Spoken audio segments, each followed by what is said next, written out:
everybody. So I'm super excited because I've got a great guest with me and I can't wait to introduce you and get to know her as well. I've got Susan Hogan with me today. Welcome, Susan. Hello.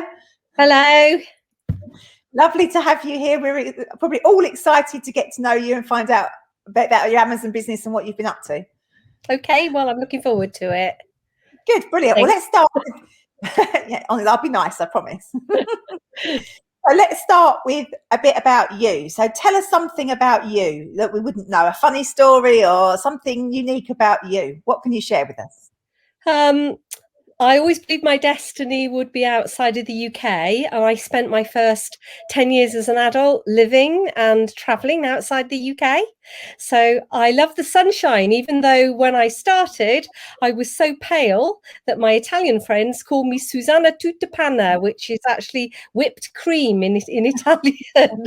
So sun worshipper, I shouldn't be really, but lots of freckles now. Oh, so you've been all around the world in your years living outside the UK, I guess? Mostly. I absolutely adore travelling. It's one of my favourite things. Fantastic. Yeah, it's a lovely thing to do, isn't it? Lovely. Absolutely. So is that the why for starting up your Amazon business? So you'd be free to do your travelling and such like? Was that the reason you started? Or tell us why you did start your Amazon business. I dabbled with eBay quite a long time ago as a sideline, and I looked at Amazon then. That was about 2008. Right. I really wish I'd done it, but I didn't. And to be honest, I came to Amazon again out of adversity. I swapped jobs, and unfortunately, I swapped for the wrong reasons. And within 3 months of joining the new company, I got made redundant. So probably like many people, I looked at it gives you an opportunity to sort of reflect on where you are with things and make a decision about what you wanted to do. And I decided that I really didn't want to have to go back to the corporate world. Yeah. And I'd been looking for the opportunity to run my own business, an online business. So I sort of decided I'd try and give Amazon a go again. Fantastic. So when was that? When did you start on Amazon? That was in early 2019. I actually officially started on the 6th of April 2019. That was my first day when I opened my account and I actually started doing something. Okay, fantastic. Well, so it's a couple of years ago now. Yeah, it is. It's gone ever so quickly. That's it. Okay, so what did you start with, if you don't mind me asking? How much money did you put into your business to get it started? Okay, well, we didn't have very much. In actual fact, I was always the major wage earner in the family. So me losing my job was actually really difficult. And to be honest, we had to downsize quite considerably. Or I should say we chose to do that so that we were never dependent on my salary again. So that was actually quite a weight lifting off, that for me to make this successful, it wasn't dependent on me earning any money, believe it or not. So the government very kindly gave me a tax rebate because I'd been out of work for a short part of the year. So I actually used that. So I started with about £3,000. That's still quite a nice chunk, isn't it, to get started with? It's a nice chunk of change to get started with. To be honest, at that point in time, I didn't know what to spend it on. I was very, I knew I wanted to do it, but I really didn't know very much about it. And I actually got a really welcome break from a gentleman who was toying with the idea of doing deal sheets at the time. And he asked me if I was interested in having a look at one of his sheets. And I didn't even know such things like that existed. This is only a couple of weeks in. And it gave me a little bit of an insight, I suppose, and it helped me to buy my first 2 or 3 products, and from that point onwards, it was plain sailing, I suppose. I think you've got to pop your Amazon cherry quite early, I think, and I think it's probably the hardest thing to do is to decide what that first product's going to be. Absolutely. Because if you don't make a success of the first one, you kind of think, this is going to be hard, it's not going to work, and you start to doubt yourself, don't you?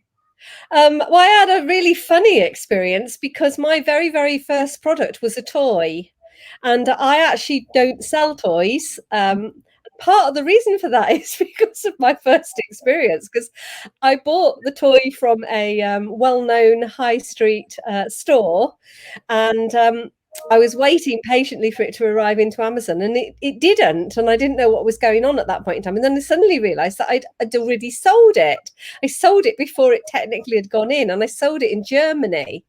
And I was so excited about it. On the strength of that, I actually went in and I bought another 30 of them. And they sat there and sat there and sat there. And it was quite a valuable lesson. I was very fortunate. I actually recalled them and got my money back on them, and then spent the money on something else. But I kept one of them, and I keep intending to get it framed and put on the wall as a sort of reminder that you should be ruled with an element of your head, not just your heart. Yeah, absolutely. Very sound advice in business. Very sound advice. So what other tips have you got for someone that was just starting out? Other than that, listen to your head, not your heart. Well, but then saying that, I think that the people that sell fall into different categories, and I am most definitely a passionate person, and therefore I've got to be really interested in what I'm selling. Now, that isn't true for everybody, but I would say if you have a real interest in something, then it makes it much more exciting selling it than just selling things. And that's the other type of person. They'll sell anything. They're not bothered about what it is as long as it makes money. That's actually not what really makes me tick. There's a fine balance between earning enough and actually really enjoying what I'm selling. So I would suggest to people to sort of search within and to decide what type of person they're going to be on Amazon. And if it is that you're like me, that you're very passionate, you've got to be really interested in things, there's a creative element, then look at what you really enjoy, and then look to perhaps build a niche around that, because that's actually what I have always done. That's very much my business model. Well, that's really interesting. That's very different to like standard OA, isn't it? Most OA sellers will just follow the deal, as you say, rather than follow a niche. I suppose I can't get away from the fact that I for many years was a professional marketer, and niche is always the best consideration in any industry. If you can find an aggregate of people that are buying something on a regular basis, I can only give you a really good example that if you have somebody that's very passionate about a hobby, then they tend to throw an awful lot of money at it. And some hobbies are more expensive than others. I'm going to use an example, only because it's nothing at all to do with what I sell, but photography is a really good example. I'm a budding amateur, and I've probably got every little piece of kit that you can possibly get. And so there's a niche. There's a niche that if you're really interested in it, I think, plus you can use your imagination a lot more, which I also think is a really great thing when it comes to doing unique bundles. If you are interested in the subject matter, then you can be creative in your thinking about it. If you're just selling things, I think that's actually harder to be creative, because you've got so many things to go at. Where do you start? Does that sort of make sense? Yeah, it does. It makes perfect sense. And I love the fact that you've taken the business model and you've kind of turned it on its head a little bit and done your own thing and found your own way in that business model to make it suit you. And that's fantastic. Oh, thank you. Well, my background's actually, I've had two careers. I was in the hair and beauty industry for a number of years. People that know me on Amazon will know that I've been quite true to that. And that's actually my niche that I started in, and I decided that was very comfortable for me, and that I felt I could offer an element of expertise to the selling of hair and beauty products.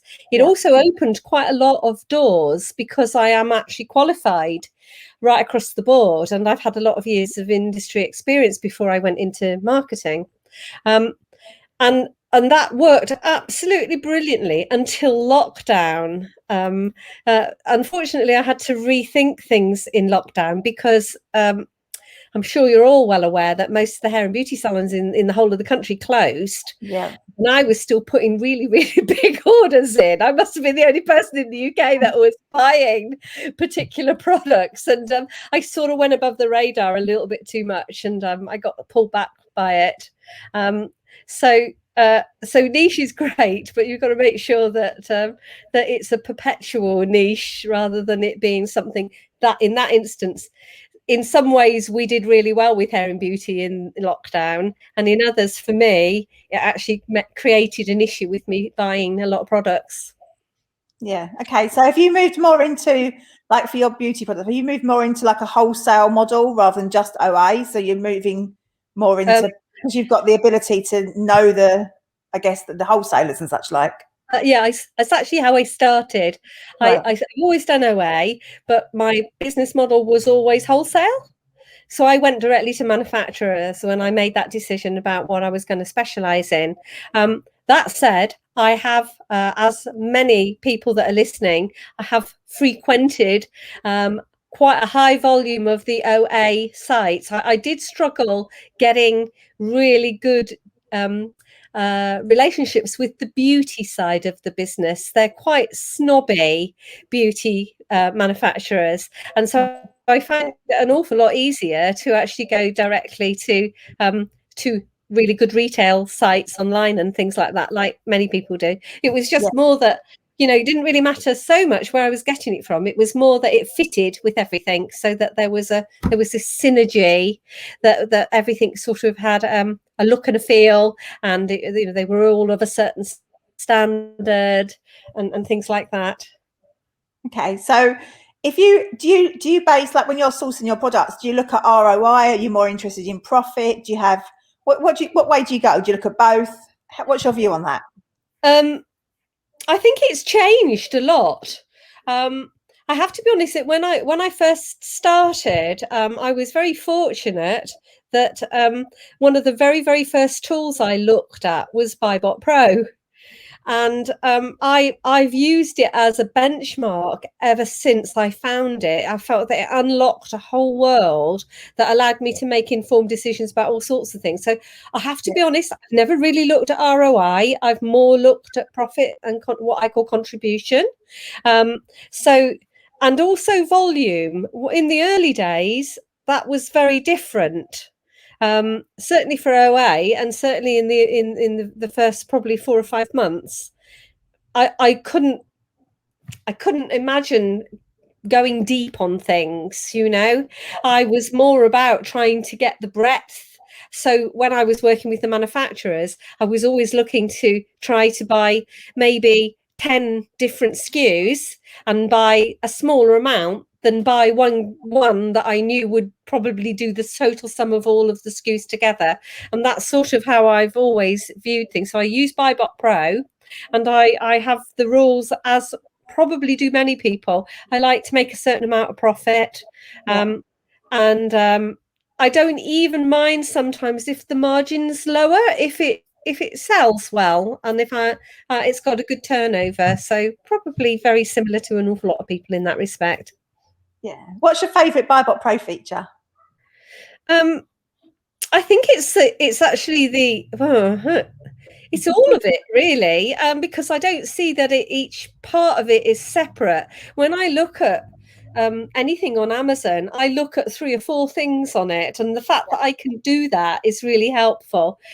What I do feel is a very, very useful guide is being able to see who's selling, and actually being able to see the value of the volume of stock by comparison to what the average buy box value has been, and it helps me, as I've gone on with it, I've got a lot more sophisticated, and I sort of look behind it now, and just the idea that what you might be seeing on one side isn't necessarily the whole story, and sometimes there is greater opportunity than it might first appear.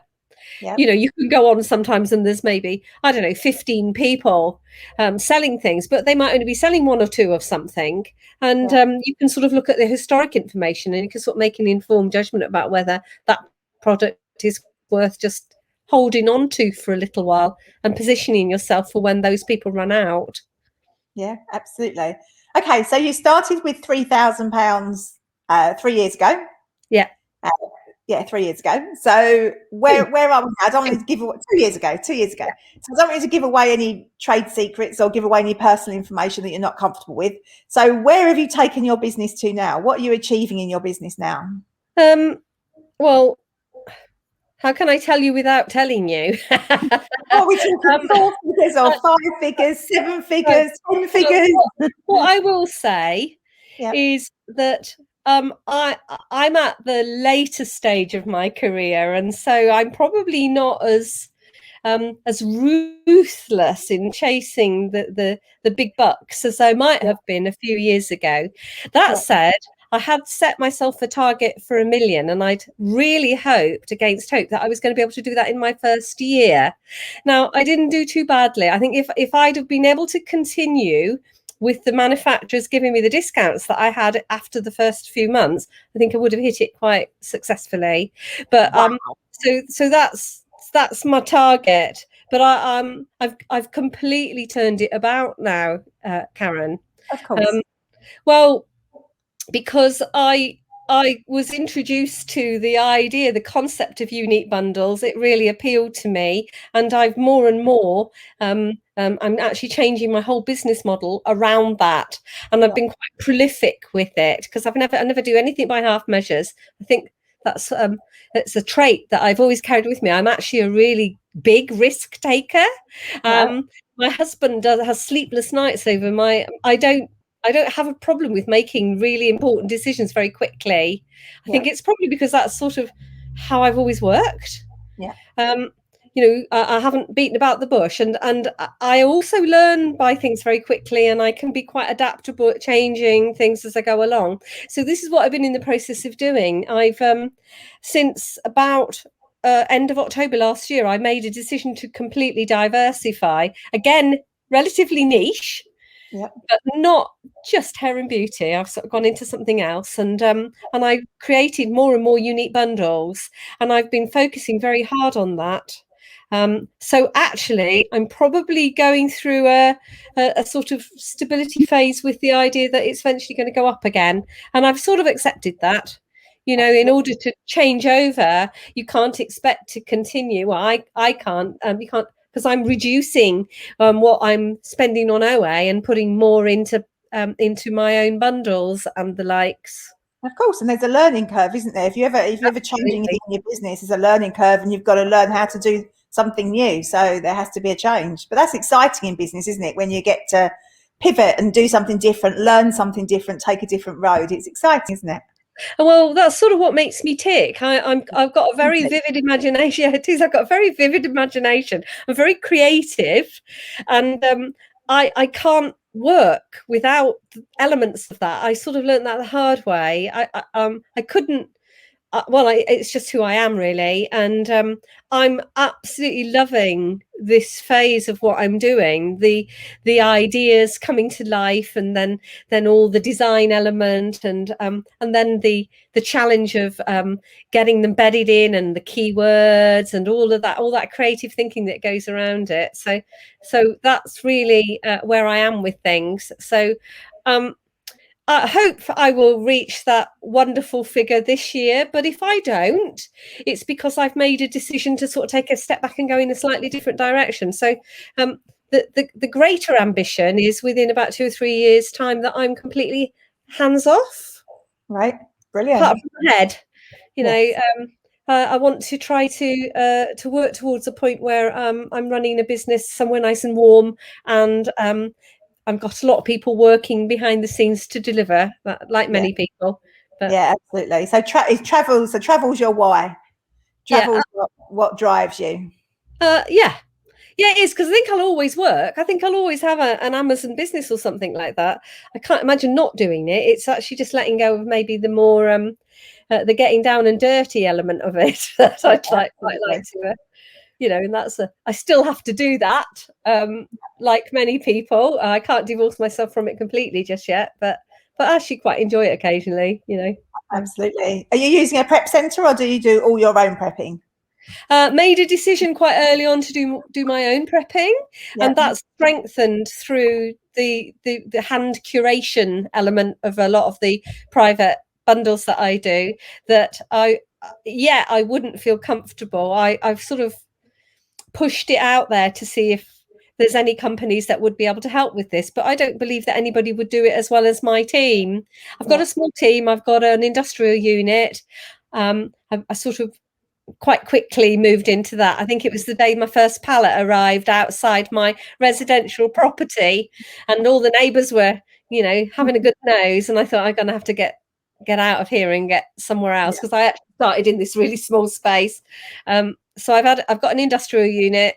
I've got 4 part-time staff that work for me. Fantastic. And I've got a couple of people on retainer. I've got VA. I've got several VAs actually, and I've got a designer that I work with on a regular basis. So fantastic! You're smashing it, Susan. You really are smashing it.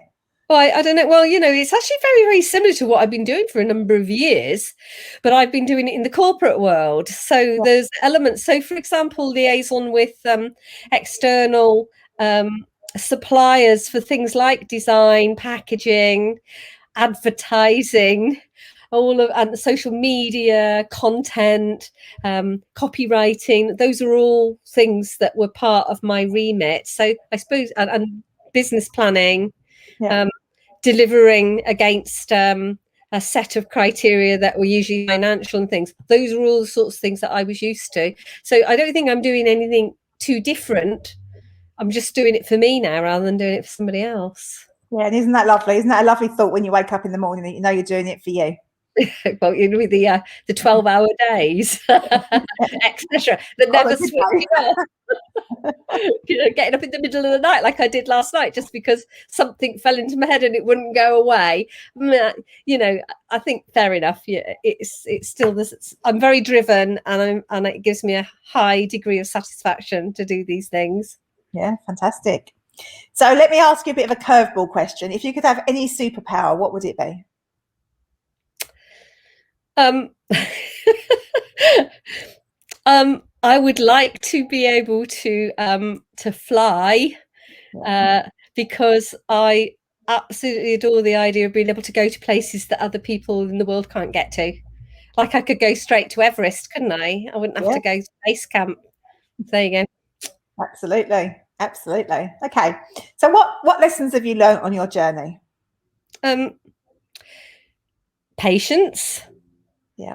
Which isn't something that when you're a risk taker, it's sometimes very difficult to be patient.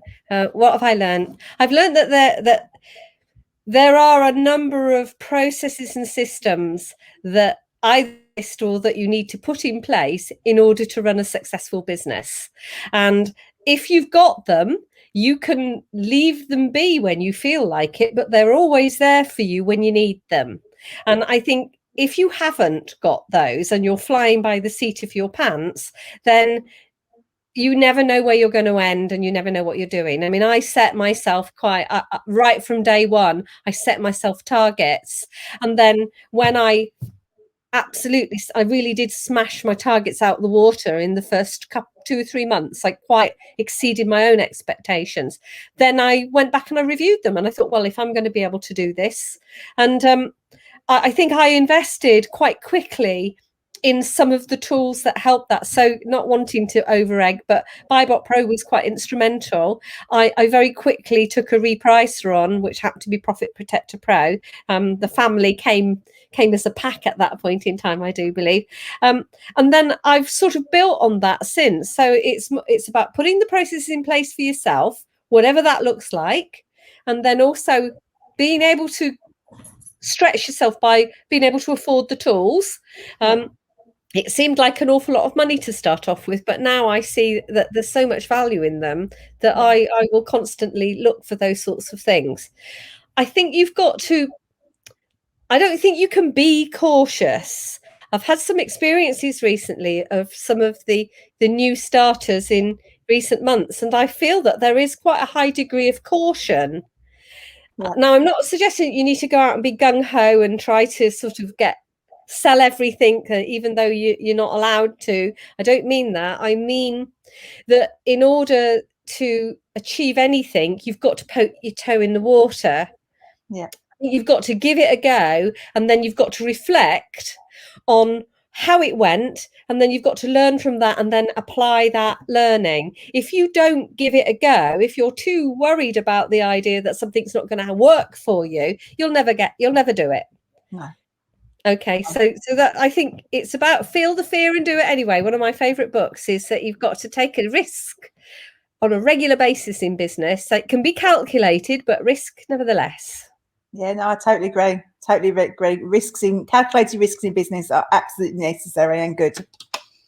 Yeah. Well, yeah, and I think probably some people are more inclined to be like that than others. And if people aren't risk takers, that's where the systems and the processes really kick in.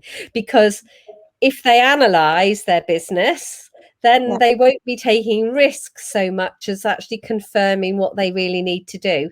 Absolutely. Extremely good advice, I think, for all people looking to get into Amazon. I think that's really, really solid, good advice. Really, really. Yeah.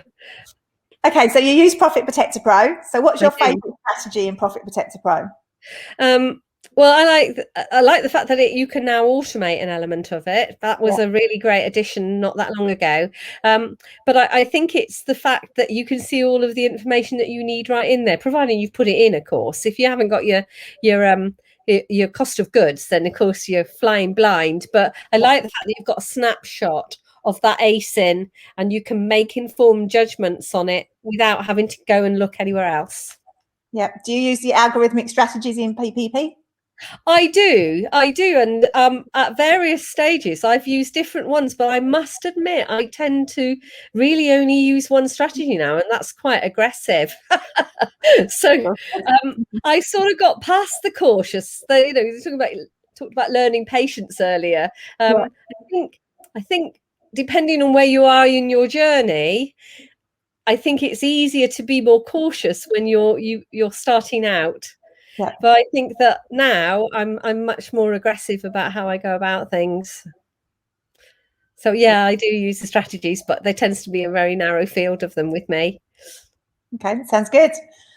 Right, so let me ask you, if you could go to dinner with anybody, dead or alive, who would it be? Can I have more than one person? You can be greedy and have a dinner party, yes. Okay, well, I definitely have to have Michael Palin. Yeah, he's absolutely marvelous, and I think he would be such an interesting person to talk to. By the same token, David Attenborough, and thankfully they're both alive. Haven't met either of them, but it would be absolutely wonderful to spend time with them. But then the girly side of me would want a bit of eye candy. So I'm trying to decide from a very long list who that might be. I think it would probably have to be Brad Pitt, which is a bit cliche, but he's wearing really well. So, and he's been a favourite of mine for a really long time. So there you go. I think that sounds like a really great dinner party. Can I come along too? Well, I tried not to pick anybody too much younger, by fear of getting arrested. So, yeah, that'll do me for now. Because to be honest, as you can probably tell, I talk for England, and so I wouldn't want to have too many people because we'd never get a word in edgeways, would we? If you could have a billboard that the world could see, what would it say? About me, or about message to the world, about you? Yeah, whatever. Okay, seize the day. Lovely. Yeah, it's so important. And I actually posted something a couple of weeks ago to that exact effect. We had a very unexpected death of a very close friend who just dropped dead. Well, it's just one of those sad things. It happens through life, and as you get older, then it happens more often. And it's a constant reminder. He was just planning to retire in France, and I think it spurred my husband on to agree to that holiday that I've been nagging him about for ages, but that was quite a lengthy holiday. And I think he's finally started to see that, there's no point in saving up for some rainy day in the future, that I think you've got to really take advantage of things as you go along, because you just never know what's going to happen. Never know what's around the corner. Absolutely. So seize it when you can. Seize the day. So if you could go back to your 21-year-old self and give yourself a piece of advice, what would you say? Don't leave the ships. I worked on cruise ships until I was 23. I went on when I was 21, and I made the mistake of disembarking, and I really wish that I hadn't. I wish I'd stayed a bit longer. I did nearly 3 years, and I probably should have stayed. But then again, you make the decisions for the right reasons, don't you? Absolutely, you do. You make a decision at the time that feels right at the time, don't you? Absolutely. I think I can probably guess the answer to this question, but let me ask it. So would you consider yourself a spender, a saver, or an investor? Spender. Yeah. I thought you're definitely not going to say, if you're a risk taker, you're not going to say you're a saver. Savings. Oh, I wish. That's my husband. We are like chalk and cheese in that respect. He's so different to me, but because I'm such as I get my own way more than he probably likes with things like that. So if you were doing this interview instead of me, what should I ask you that I haven't? Is there a question? That's an interesting one. You could ask me what's next. Okay, go for it. Tell me what's next. Well, I sort of alluded to it, haven't I, about the idea of gradually farming out. However, I am working on a few pet projects. I really love Amazon, but as many people suggest, you really need more than one source of income when it comes to being on Amazon. So I've started to do that because I'm doing so many bundles. They lend themselves quite admirably to the idea of setting up my own website, and I started to do that actually during lockdown last year with the hair and beauty, and then I decided that just wasn't what I wanted. I wish I could have got it in place. Just as an aside, I was looking at a virtual salon. Wouldn't that have been absolutely marvelous going into lockdown? But never mind. So my own website, I'm going to spend quite a lot of time and effort just starting to get that buoyant. And I'm not interested in being a consultant per se, but I am interested in being able to offer perhaps some necessary services to my fellow Amazon seller. So those are the sorts of things that I'm working at doing as, if you like, sidelines. Fantastic. Can't wait to hear more about those as you develop them. Okay. Definitely. Can't wait. Susan, it's been an absolute pleasure chatting to you today. Thank you so much for your time. It's been really lovely getting to know you. Thank you for having me, and hi and bye to everybody. If anybody wants to get in touch with me direct for any particular clarification on anything I've said, then I'd be only too happy to hear from you. Sounds great. Thanks so much, Susan. Thank you.